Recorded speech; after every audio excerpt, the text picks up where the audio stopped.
कहते हैं सबकी सीमा होती है, कठिनाइयों की, पीड़ा की, संकट की, अंधकार की भी। यदि किसी की सीमा नहीं होती तो केवल कड़े परिश्रम की। आपने देखा तो होगा, रात कितनी भी काली हो, सितारे परिश्रम से उससे लड़ते रहते हैं और अंत में सवेरा आ ही जाता। आंधियां पंछियों के बसेरे को तहस नहस कर देती, किंतु पंछियां अपने परिश्रम से उसे पुनः बना ही लेती, क्योंकि सीमित को असीमित से हारना पड़ता और परिश्रम असीमित। राधे राधे। इस संसार में सबसे बड़ा पाप क्या है? कोई कहेगा असत्य, कोई कहेगा छल, तो कोई कहेगा लालच।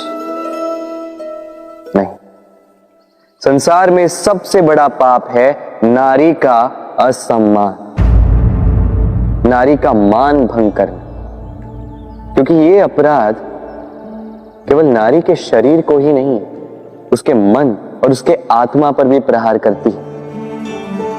फिर प्रश्न ये उठते हैं कि जिसने भी ये अपराध किया है उसे दंड क्या दिया जाए? फिर कोई कहता है शारीरिक पीड़ा, कोई कहता है मृत्यु दंड। किंतु इस अपराध का दंड निश्चित करने से पूर्व क्या ये जानना महत्वपूर्ण नहीं है कि अपराधी है कौन? अब आप कहेंगे कि सरल सी बात है, वही पुरुष जिसने स्त्री का मान भंग किया। किंतु क्या ये पूर्णतः सत्य है? क्या स्वयं के अपमान के लिए, स्वयं के सम्मान को खोने के लिए कभी कभी नारी स्वयं उत्तरदायी नहीं हो सकती? सोच के देखिए, सम्मान खोने से बचने के लिए पहले सम्मान की सीमा पर दृष्टि रखना आवश्यक है।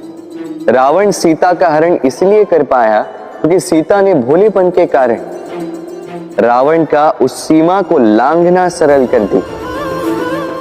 किंतु अशोक वाटिका में उसी सीता को रावण स्पर्श तक नहीं कर पाया, क्योंकि उसने रावण और उसके मध्य में तिनके की एक छोटी सी दीवार बना दी थी। जीवन में ना कहना सीखें। यदि कोई आपके सम्मान की सीमा को पार करने का प्रयास करे तो उसे वही रोकना सीखें। आपके ऊपर उठे पहले हाथ को, पहले कटाक्ष को वही रोक देना सीखें।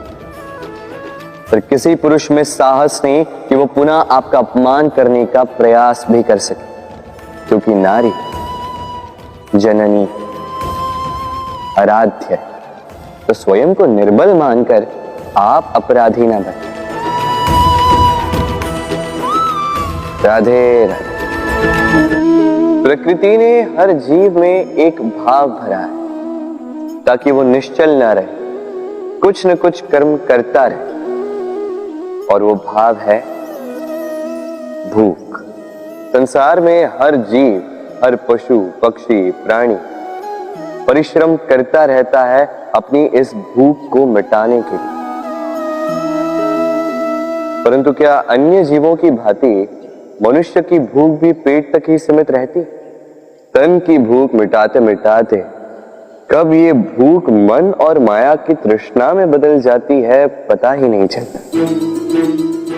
और अधिकतर ये तृष्णा धन संग्रहित करने तक ही रह जाती। अपना जीवन जीना छोड़कर किसके लिए ये धन संग्रहित कर रहे हैं? आने वाली पीढ़ी के लिए। बड़ी विचित्र बात है। अपना जीवन जीना छोड़कर धन संग्रहित करते करते अपने जीवन का सुख भी मिटा रहे हैं और आने वाली पीढ़ी को कर्म करने से भी बाधित करते। पूत कपूत तो क्यों धन संचय, पूत सपूत तो क्यों धन संचय। अपनी संतान को संस्कार दीजिए, धन नहीं। यदि संतान संस्कारी हो तो अपना स्वयं का एक संसार बना लीजिए। यदि असंस्कारी हो तो आपका बना बनाया संसार यूं ही नष्ट कर दे। इसलिए जीवन में यदि कुछ संचय करना है तो ज्ञान संचय कीजिए, प्रेम संचय कीजिए और मेरे साथ प्रेम से कहिए राधे राधे। इस कमल के पुष्प को देख रहे हैं, इसकी एक विशेष बात है। जल स्तर कितना भी बढ़ जाए, ये पुष्प सदैव जल सतह के ऊपर ही रहेगा और इसका कारण है इसकी ये नाल।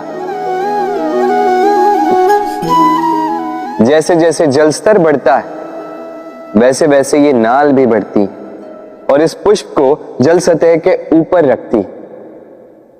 किंतु जब जल स्तर घटता है ये नाल घट नहीं पाती और फिर स्वयं के साथ ही इस पुष्प का भी विनाश कर देती। मनुष्य के साथ भी यही होता है। जैसे जैसे मनुष्य समृद्ध होता जाता है वैसे वैसे उसका जीवन स्तर बढ़ता जाता है, उसकी अपेक्षाएं, उसकी आवश्यकताएं बढ़ती जाती। किंतु जब संपन्नता घटने लगी उसकी आवश्यकताएं कम नहीं हो पाती और फिर इसी कमल की भांति मनुष्य भी टूट जाता है। तो फिर क्या करें,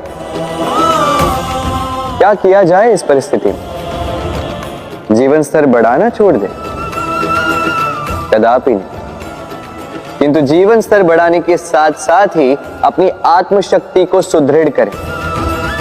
संकट का समय आने पर आप अपना जीवन कैसे व्यतीत करेंगे इसका अभ्यास करें, क्योंकि जीवन स्तर और जल स्तर तो घटते बढ़ते रहेंगे। ये आप पर निर्भर करता है कि आप इन दोनों के बीच का तालमेल कैसे सुनिश्चित करते हैं। राधे राधे।